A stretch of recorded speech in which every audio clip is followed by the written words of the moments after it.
ball back to me, hand it to a teammate. He's not allowed to do that. One stupid call after the other. In the NRL, the problem is the bunker. What's the point of sticking with the team that hasn't been getting it done? Is it a team, though, that can obviously end Queensland's reign? Welcome back to Sports Ranting. We're going to kick off with AFL umpiring this week, Jimmy. We seem to have some shockers every week, but what did you think about the weekend?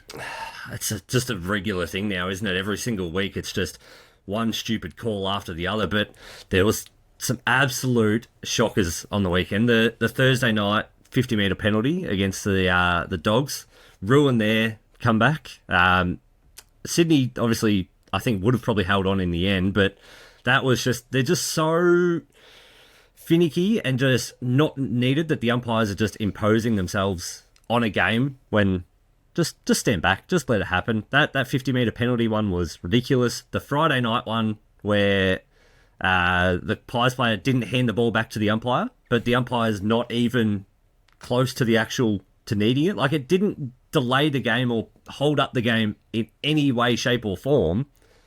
And in that moment he goes, yeah, okay, well, just that's a free kick. Yeah, you have a free goal here. Like, by the letter of the law, yes, that was the correct call.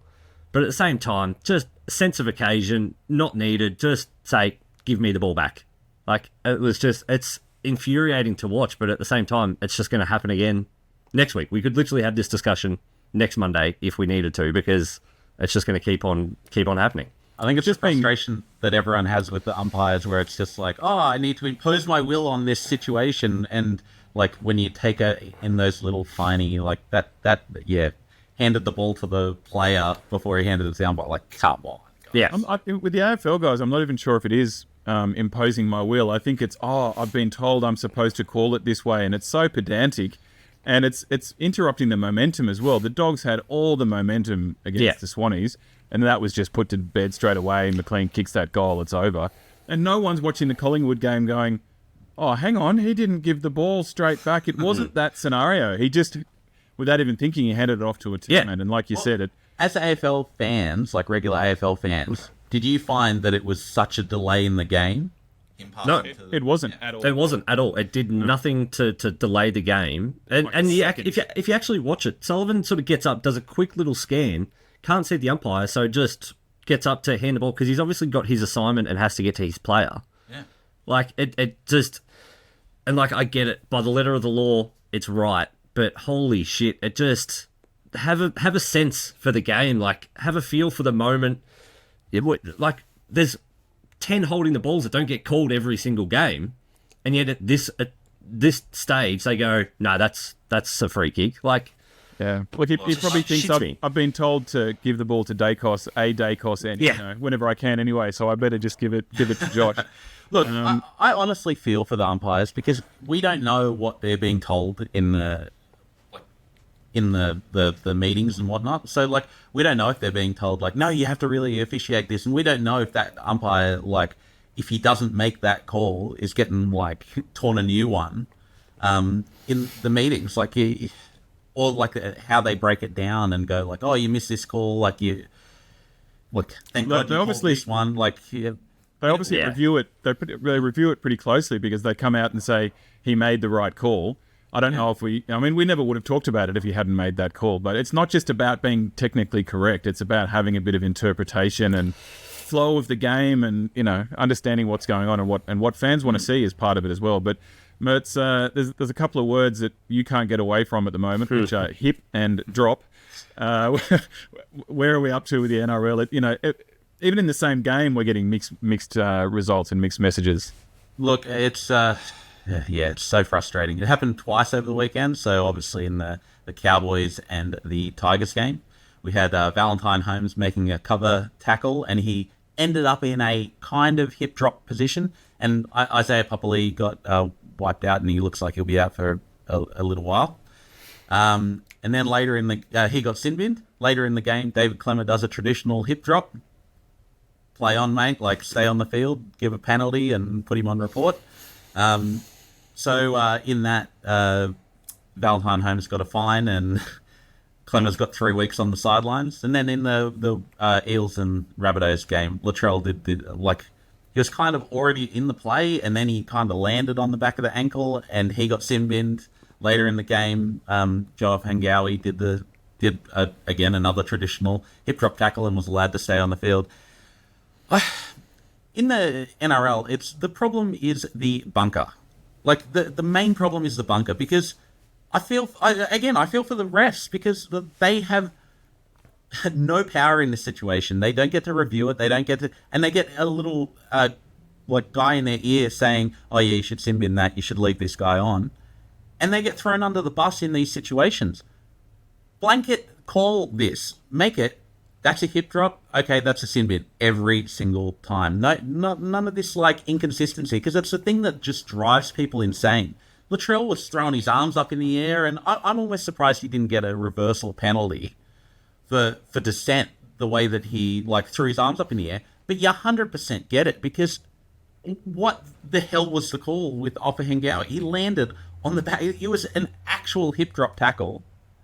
And they make these stupid decisions. Yeah, so I'm going to show the definition of a hip drop. That could have been used. But I think part of the problem in a broader sense is how many changes they've made to tackling rules in general, and what's allowed and what's not allowed, trying to mitigate against injuries. And it sort of started with the high shots, but now it's a whole bunch of different things. Look, at the end of the day, this thing is coming from the wrestling. This is the wrestling training that they've done forever. And you have the former footy players on commentary and stuff like that going we've never been taught this, and it's no, you haven't traditionally been taught this, but when you learn the wrestling stuff, you're learning about shuffling down the body and then bringing them down using your body weight.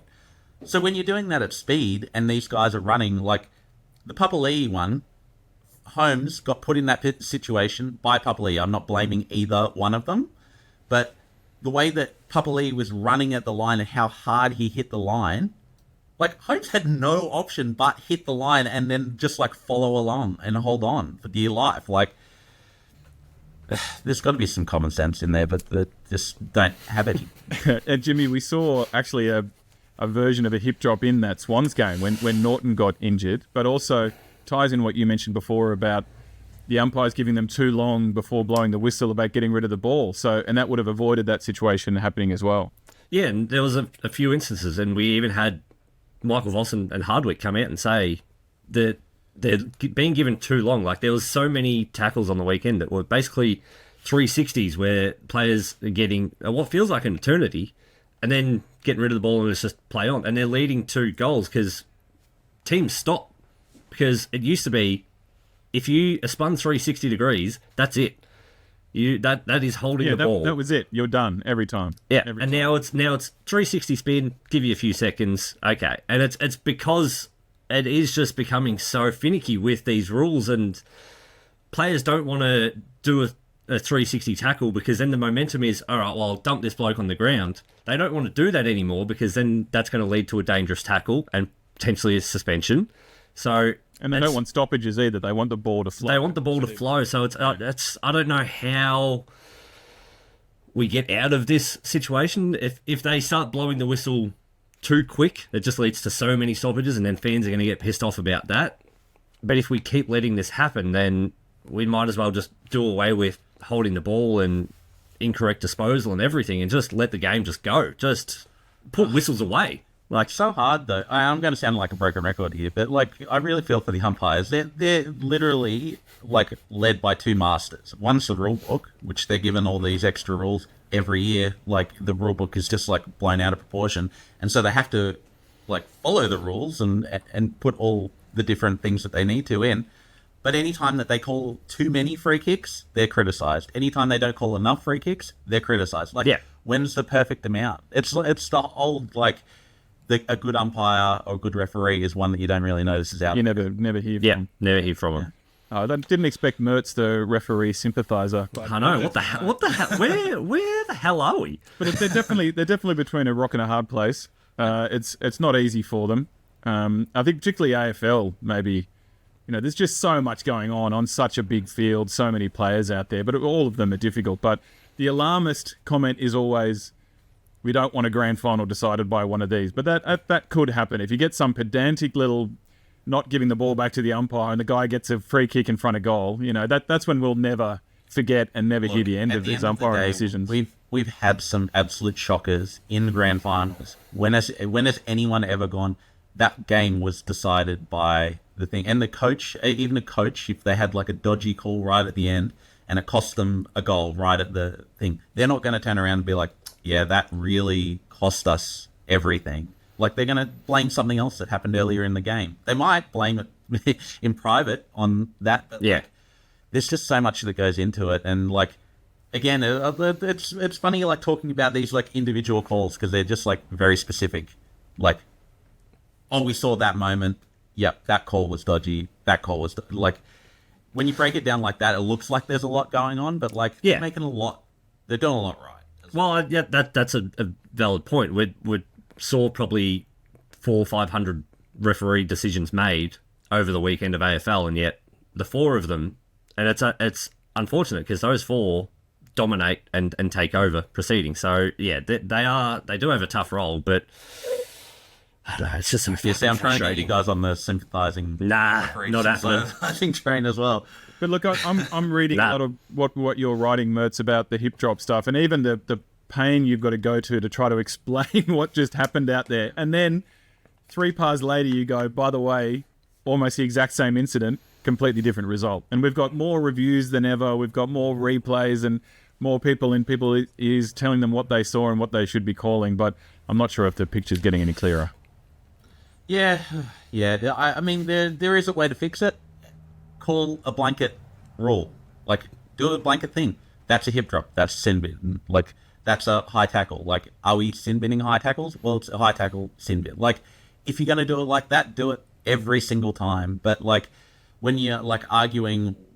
Like, if people are going to debate whether, like, things are actually what they should be, like... whether they should have been penalised like that. You're never going to take interpretation out of the game. You're never going to take interpretation out of the game. But when they're sitting there going like, oh, yeah, this is a worse hip drop than this one. Like, what? The guy's still coming off with, like, broken ankles and, like, syndesmosis. And... Is it a hip drop or not? Is it a hip drop or not? Well, if the bunker says, yes, it's a hip drop, okay, it's a hip drop.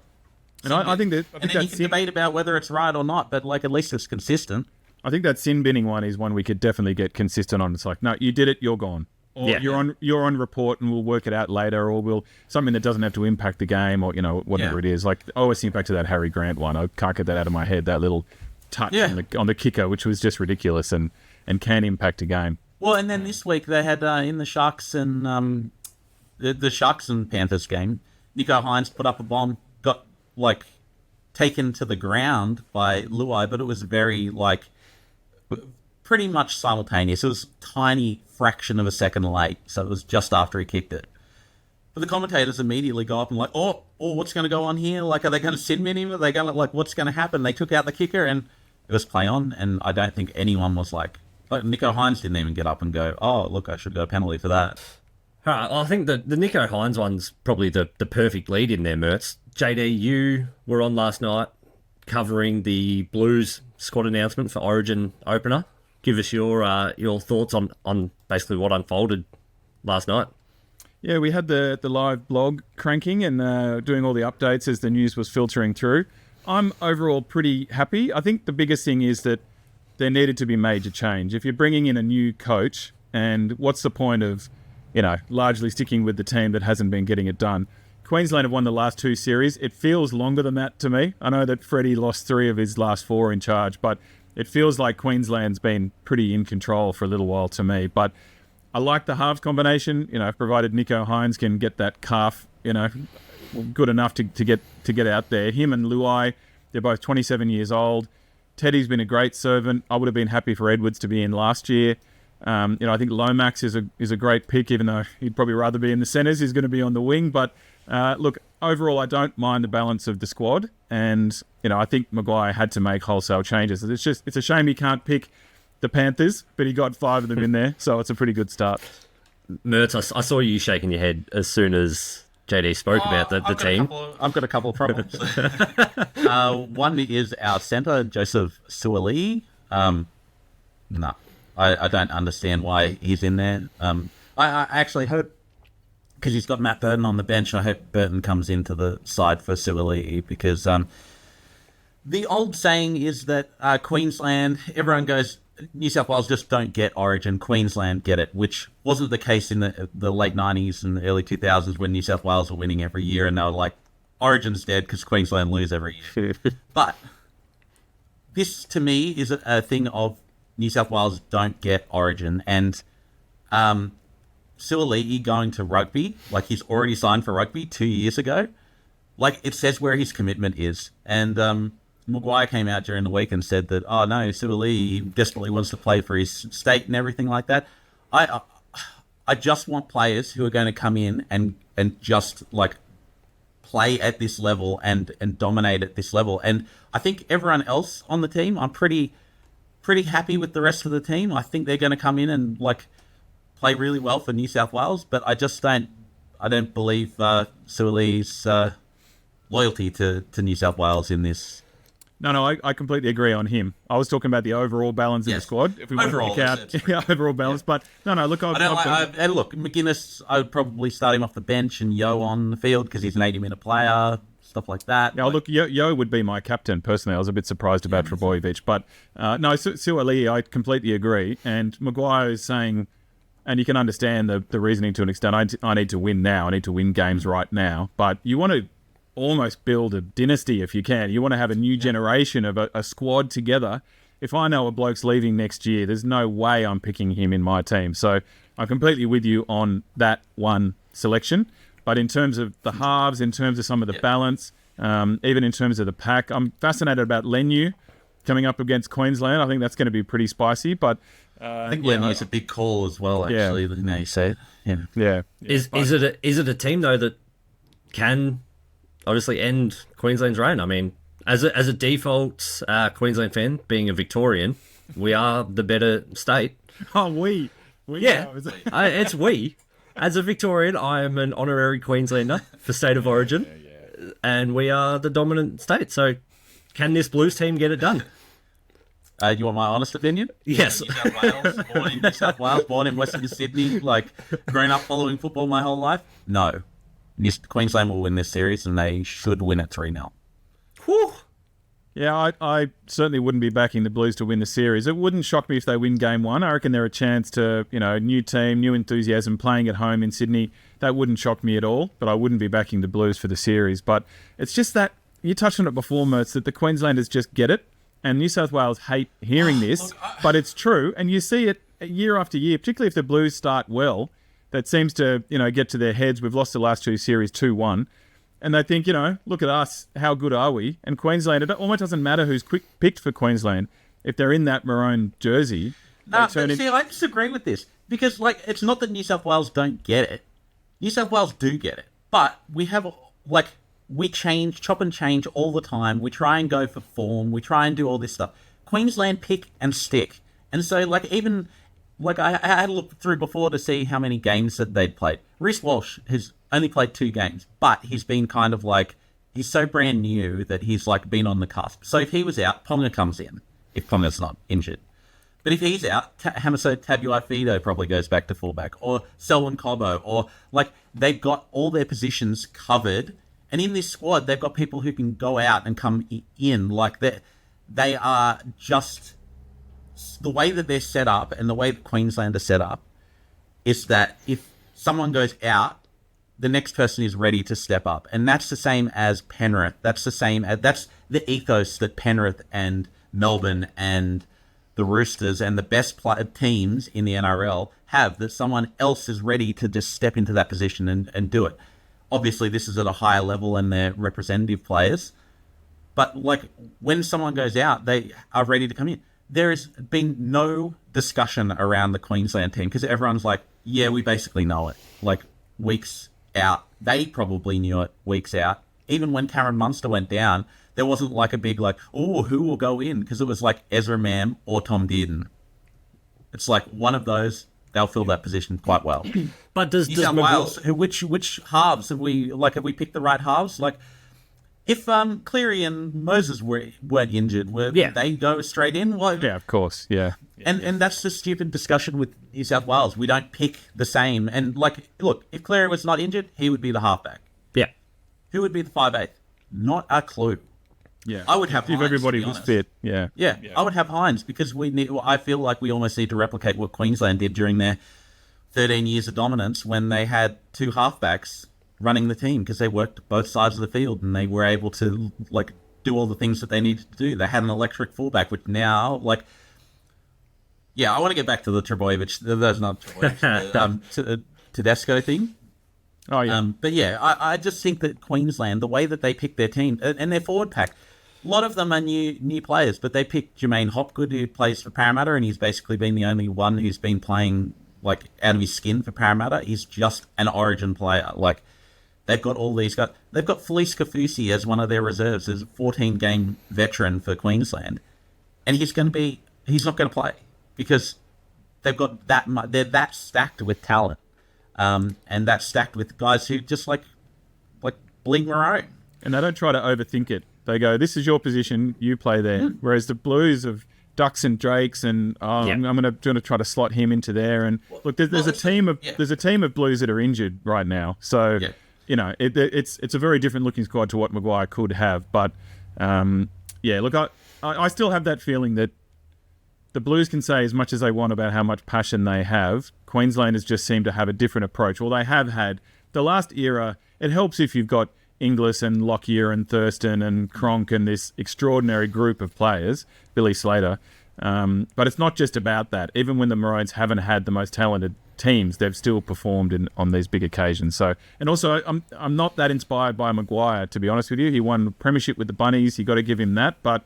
Is he the guy to really lift this team up? I have my doubts about that. Yeah, I have that too because I think, and not because Michael Maguire's a bad coach, he's a really good coach, to be honest. And I think like the reason he left South or got kicked out of South was like the complaints at the time were that he was training them too hard, which they're professional athletes. They should be trained really hard.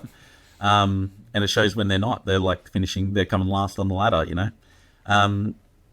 But I think in Origin, I think Billy Slater has shown the blueprint of what you need.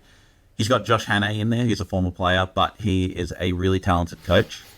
He's got himself, obviously. He's got Jonathan Thurston. He's got Cameron Smith. He's got legends in there who know how to do it. They do it every year. What to do. Know how to coach as well, because like they've been around Craig Bellamy for however long, so you'd think they would pick up a little bit. And if they're not coaches, they're motivators. They know how that's. I would say that's predominantly what they are doing in those sheds is talking to them and bringing it back to that first discussion, the sense of occasion. They know what it is and what to do in those moments. That would be their message to them all. They wouldn't necessarily have to be the coach and be telling them do this and do that. Just in these moments, here's how it should be going. And if they're down a try or two with 20 minutes left, they're still super calm. Yeah. You know, but it's also the way that they play. The Queensland come in and they play a Queensland style. When New South Wales come in, I feel like it's almost like a hodgepodge of styles that they're playing. And I think the reason that Nathan Cleary hasn't really stamped his authority on any Origin series is because he hasn't just taken over the game and been like, this is the way we're playing, where they play in a really obvious Penrith style. Because if they play in that really obvious Penrith style, they would probably do quite well, because Cleary plays both sides. Luai stands out on the left, hits the second rower, hits the guy on the outside, gets them attacking down the field, and that's how they roll on. But when they get to Origin and Queensland start dominating possession, then they fall apart. Yeah, he's had some chances, and you'd think on paper it would work, but his kicking game hasn't been great. He hasn't been at his best in a blue jumper, but there's probably some reasons behind that. But won a grand final when he was playing like trash until 20 minutes from time. I know, but he hasn't done that for the Blues.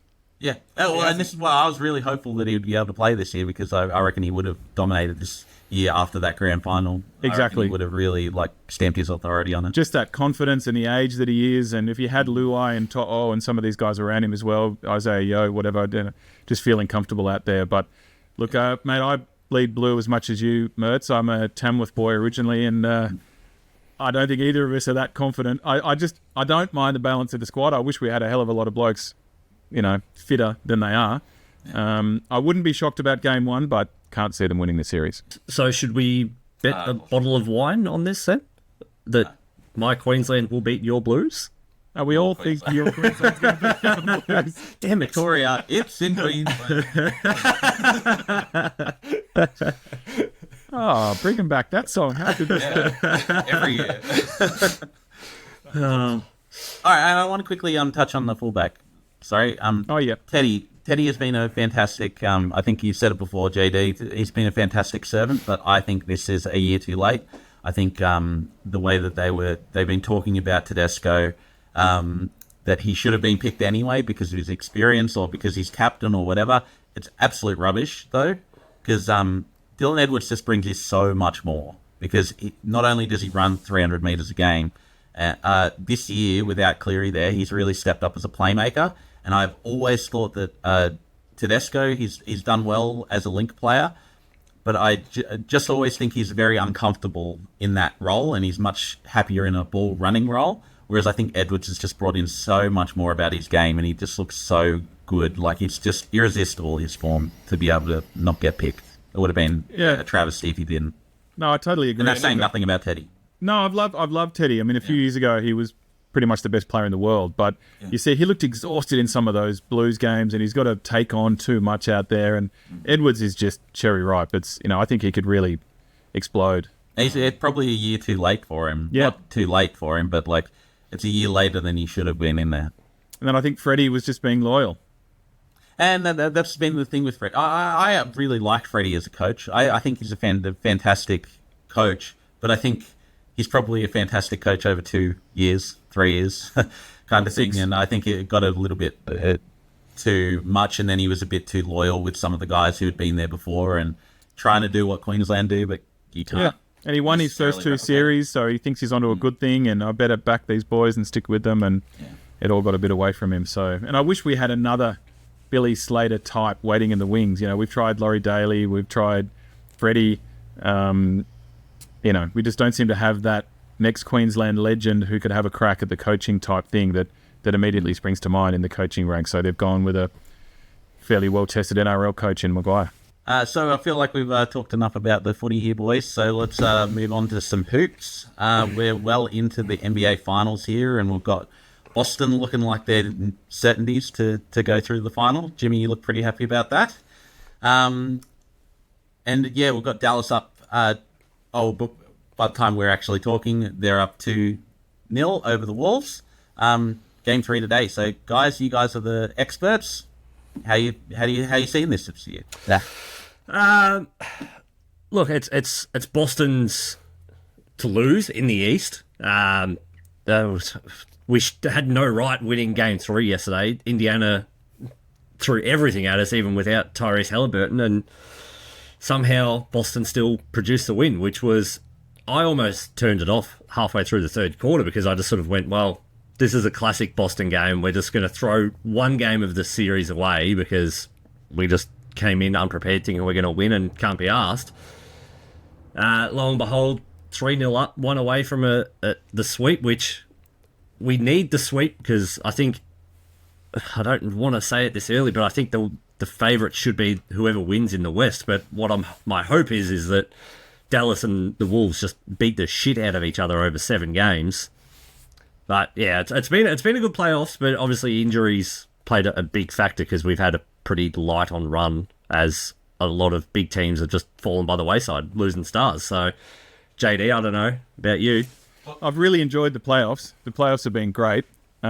Injuries haven't been too big a thing yet. Luka looks like he's half dead all the time that he's out there, and then still wins the game, hits the game-winning 3. But what you just said about Game 3 of the Pacers is what worries me about your Celtics, is they can just drop that game. They can just drop their guard. They're still only just over 500 at home in the playoffs over the last 3 years for a team that is that good. That doesn't make any sense. Mate, it's yours to lose. The other series is going to go longer. If the Wolves are able to come back, are they ready? Anthony Edwards is 22. I want to talk a bit more about him in a second. The Mavs look very dangerous to me. It wouldn't shock me if you told me in 3 weeks' time the Mavs are the champions. I wouldn't be that shocked because they've got the 2 best closers in the game. If you're anywhere near, and no lead is safe in the NBA anymore, which has become the new cliche, but with all the 3-point shooting. But if you've got Kyrie and Luka, one of them can kill you. One of them can get 10 points in the last 2 minutes and win a game. So, but mate, you've got home court advantage the rest of the way. You're going to be rested by the time the finals come around. There's no more excuses, Kearns. That's it. Don't put that pressure on me. And also Jason Tatum. I've got my doubts about Tatum at the moment, but you've got enough there, particularly if Porzingis comes back in. You've got enough to get it done. Well, JD, you mentioned Edwards there. So he's been a lot of talk around him and how he's like really come in and like turn this Timberwolves around. Basically, like they've had those pieces for years, but yeah, he's really been that thing that they need. But we look at next superstars in the league, and we always want to watch the best come through. Who do you think is coming through and going to be the new face of the league? Yeah, it's a really good talking point because we always need to anoint someone, it seems. It's always like, who's the face of the league? And don't worry, Michael, I'm not going to say anything sacrilegious here. It's still your league, mate. But, Tatum at the All-Star break said, I'm the face of the league. And it's like, whoa, cool your jets, buddy. He's not very consistent. He's getting to that sort of middle-tier age bracket. He has some phenomenal games and he can win you a game. He's a guaranteed perennial All-Star. Will he ever win an MVP? I'm not convinced of that. Right now, I'd say Luka is the next cab off the rank, the guy that could become the dominant face. He might win the championship this year. He might win a finals MVP this year.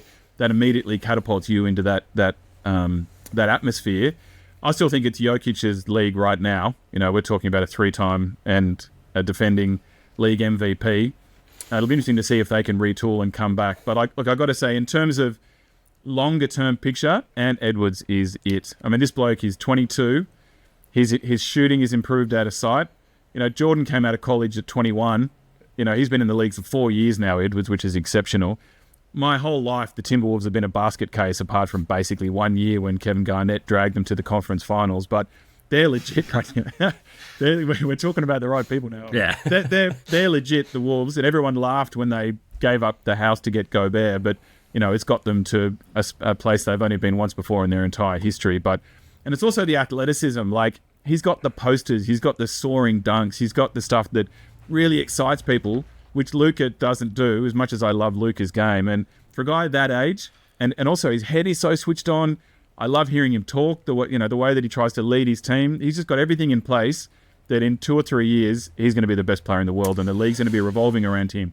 He's unbelievable. And I don't know what it is. This season, he was damn good and showed that he deserves to be in the top sort of 15 spoken about in the league.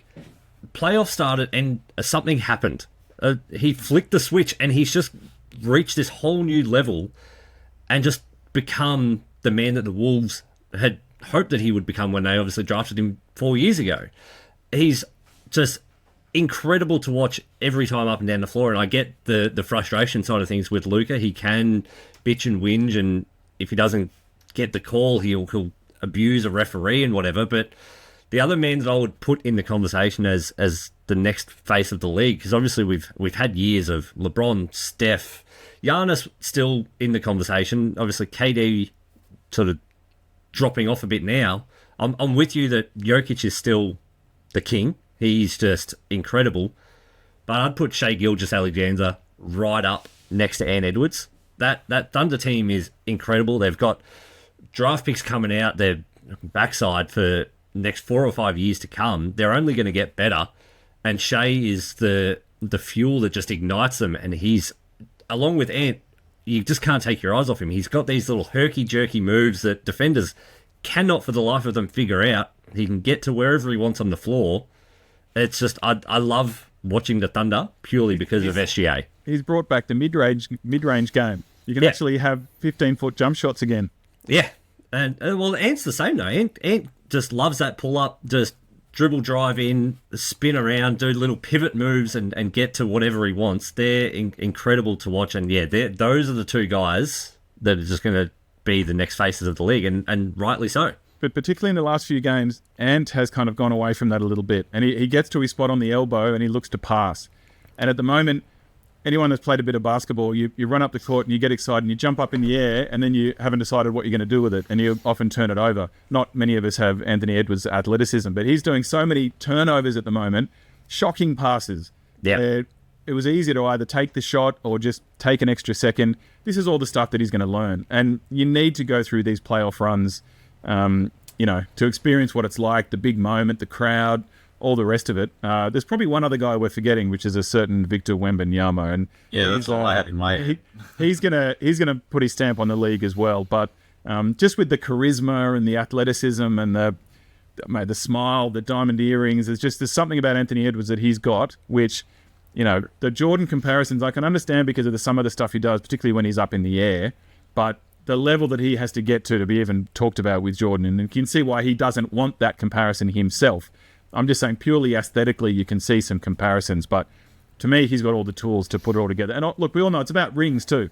If Luka starts winning championships, if Tatum starts winning finals MVPs and championships, if Shea starts leading the Thunder, that'll be a huge factor in who is the face of the league if there is going to be one. He's going to win the whole thing? Look, I have to stick with my Celtics. I am a perennial... I'm a Demons fan. I'm a Demons fan at heart, and that has just been a lifetime of agony. And I can never confidently say, yes, we're the team to beat. We're the ones that should be winning it. So there's always a reserve side of me with the Celtics, and there's those moments that happen, obviously, in yesterday's game and that happen in every series. It's why I'm never confident that we're going to achieve a sweep. It's always going to be 5 or 6 games because we're going to drop one here and there. We have these moments where we fade out, but the team that we've got, and if we can get past Indiana in a sweep in 4, that will just allow Kristaps more time and more recovery to come back for the finals fresher. This is the year that we should be atop the mountain. The starting 5 is unbelievable. Drew Holiday and Derek White are just incredible players and are getting the accolades that they rightly deserve, but they're the backcourt that will carry us, especially if it's against Dallas and that Luka and Kyrie backcourt. They're going to be instrumental if that's the matchup. But even against the Wolves, they're going to be the duo that's going to have to stop Ant. So this has to be the year for Boston. If we don't win it, then I don't think we win it anytime soon. I'm looking forward to the memes when they end up losing in the conference finals in 7. If that happens, I'm coming for you, McMurts. Yeah. I can't shake this sneaky feeling that you're going to fall short again. And part of the issue is, from the minute you signed Porzingis, everyone went, this is great if he stays fit. Yeah. And the poor bastard got through the entire regular season basically unscathed and then does a calf and we haven't seen him in the playoffs. What's he going to be like when he gets back? He's got to get his conditioning back and all the rest of it. And as I spoke to you about during the week, Jimmy, both those other teams out west have twin towers. And if you don't have Porzingis, now I'd like some of whatever Al Horford is taking because that bloke, oh my God, yeah, balling and about to turn 38, which I thought he was finished about 6 years ago. Cornette, I don't know his status, but he offers a bit. But, Lively and Gafford are just destroying teams at the moment. They've got this great 2-man game with Luka. How many open dunks are these guys getting around the rim? And there's a real confidence amongst them. I think once they got through OKC, they really started to feel good about themselves. They've now picked up 2 wins in Minnesota. They've got a bit of something about them. So you need Porzingis back. You need to take care of home court advantage. You need to hope that the Wolves and the Mavs beat the crap out of each other for as long as possible. There's a lot of question marks there. I think everyone would say, the bookies would say, Boston are favourites, it's yours to lose. But there's still a bit to play out for me. Who's going to stop them, JD? Dallas. And I wouldn't have said that. I thought OKC were going to knock them out. I thought they were too deep. They were too young. It was too soon for them. But Luka on one leg, Kyrie decides to start carrying them in the second halves of games. I don't know where he is in the first half, but he wakes up in the second half. And then all these role players are all doing something. It'd be nice for us, for Josh Green, and Dante Exum's been getting a few minutes lately. He wasn't getting used at all earlier in the playoffs, but I feel like there's something behind them. They've got something about them. They've got an incredible home crowd. They're not scared about going on the road. Luka, man, if that guy had any more sass about him, we'd all be in trouble. But there's just something about them. I don't think they're scared of anybody. Nah. Particularly if they put the Wolves away in 4 or 5. Mate, Boston, look out.